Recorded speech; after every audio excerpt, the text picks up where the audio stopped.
The sweet 16 I paid for was cheap, so I stopped all bills. After financing a luxury gala for my ungrateful niece, my sister insulted my generosity in front of everyone. I decided right then to stop being the family bank. I looked at the crystal chandelier hanging from the ballroom ceiling, and my stomach turned, because the person I had just spent $20,000 on was currently calling me a broke loser behind my back. I didn't move. I didn't shout. I just stood behind the velvet curtain of the VIP lounge, holding a glass of champagne that cost more than my first car, and listened. My name is Julian. I'm 32, single, and for the last 5 years, I've been the rich uncle. I worked 80-hour weeks in corporate law to build a life I was proud of. But in my family, I wasn't a person. I was an ATM. My sister Brenda is the queen of entitlement. She hasn't held a job in a decade, living off favors and the kindness of our parents. Her daughter, Maya, was turning 16. Brenda wanted a sweet 16 that looked like a celebrity wedding. Julian, please. She had sobbed 2 months ago. Maya will be devastated if she doesn't have the ballroom. She'll be the laughingstock of her school. I gave in. I booked the Grand Pierre Hotel. I hired a 5-star caterer. I even paid for the custom designer dress that Maya insisted on. Total cost? $22,000. I thought that would be enough, but I was wrong. I stood there, hidden by the curtain, as Brenda leaned in to whisper to her friends. Honestly, Brenda scoffed, sipping a drink I had paid for. Julian is so stingy. Look at these centerpieces. They're roses, not orchids. He's so cheap. He's probably hiding the real money in some offshore account,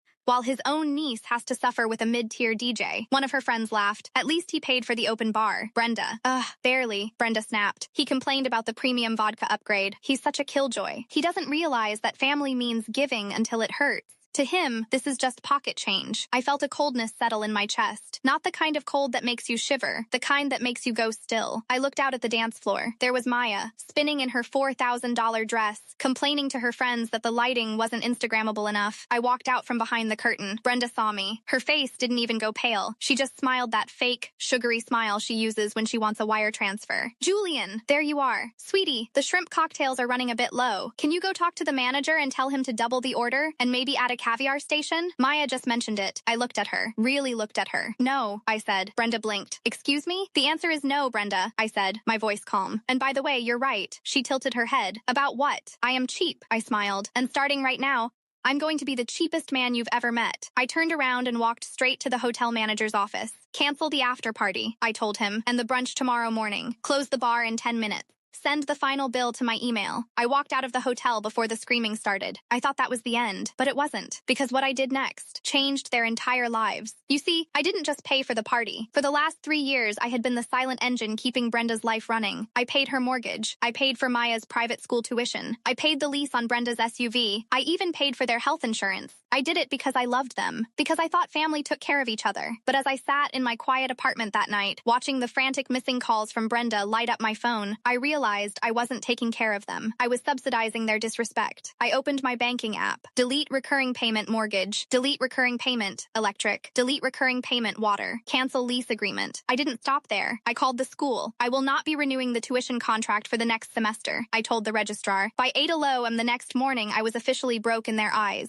The first wave hit at noon. Brenda didn't call. She showed up at my door. She was pounding so hard I thought the wood would splinter. I opened the door. She looked like a hurricane. Julian, what the hell is wrong with you? She screamed, pushing past me. The hotel charged me for the brunch. My credit card was declined, and I just got an email saying my car lease is being terminated. Fix it, now. I sat down on my sofa and crossed my legs. I can't, I said. What do you mean you can't? You have millions. I decided to take your advice, Brenda, I said. I'm cheap, and a cheap man doesn't pay for luxury SUVs for people who talk trash about him behind curtains. Brenda froze. Her eyes darted around the room. You heard that? Every word, I said. The roses weren't good enough? The DJ was mid-tier? Fine. From now on, you can pick the flowers. You can pay the DJ, and you can definitely pay the mortgage. Julian, you can't be serious, she stammered, her voice dropping an octave. We'll be on the street. Maya has finals. You're going to ruin her life over a little gossip? No, I said. I'm giving you the opportunity to be the generous person you think I'm not. Show me how it's done, Brenda. Give until it hurts. I stood up and opened the front door. You have 30 days before the bank starts the foreclosure process on the house. I suggest you update your resume. I thought that was the worst part, but I was wrong, because what happened next shocked the entire family. Brenda didn't go get a job. She went on a warpath. She called our parents.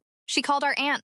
our cousins, even my high school friends. She told them I had a mental breakdown, that I was financial abusing her, that I was leaving a 16-year-old girl homeless because of my ego. My phone turned into a nuclear zone. My mother called me, crying. Julian, how could you? It's your sister, it's your niece. So what if she said something mean? You have so much, and they have nothing. They have nothing because they don't work. Mom, I said. It doesn't matter. She wailed. If they lose that house, it's on your conscience. I didn't raise you to be this cruel. I realized then that the rot went deep. My parents had enabled Brenda for decades, and they expected me to be the final layer of that enablement. But I had a secret weapon. I had been recording the expenses for years. I didn't just cut the bills. I compiled a spreadsheet. Every dime. The total over 5 years was nearly $400,000. I sent it to the family group chat. This is what cheap looks like, I wrote. Since I'm so stingy, I'm sure the rest of you would love to step up and cover these costs. Who's taking the mortgage this month? Aunt Linda? Mom? The group chat went dead silent. Not one person volunteered. They wanted me to be the villain, so they didn't have to be the bank. But then, the real betrayal happened. I got a call from a lawyer. Not mine, Brenda's. She was suing me. She claimed we had a verbal contract that I would provide for her until Maya was 18. She was seeking emergency support and emotional damages for the trauma I caused at the Sweet 16. I sat in my office, staring at the legal summons, and I started to laugh.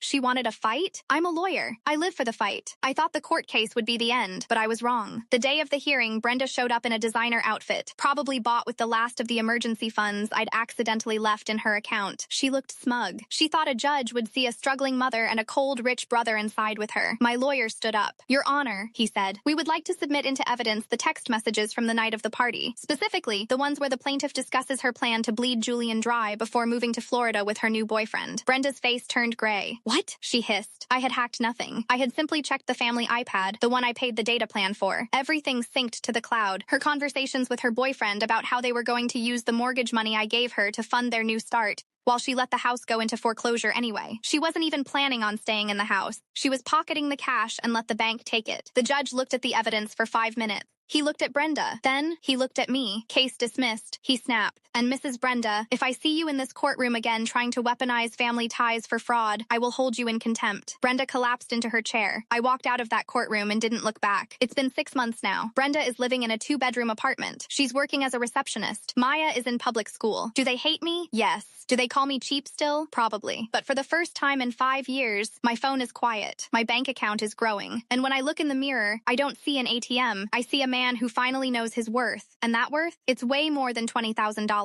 Generosity without boundaries is just self-destruction disguised as love. If you've ever been the family bank and finally said no, tell your story in the comments. I'd love to hear how you got your life back. Don't forget to subscribe for more.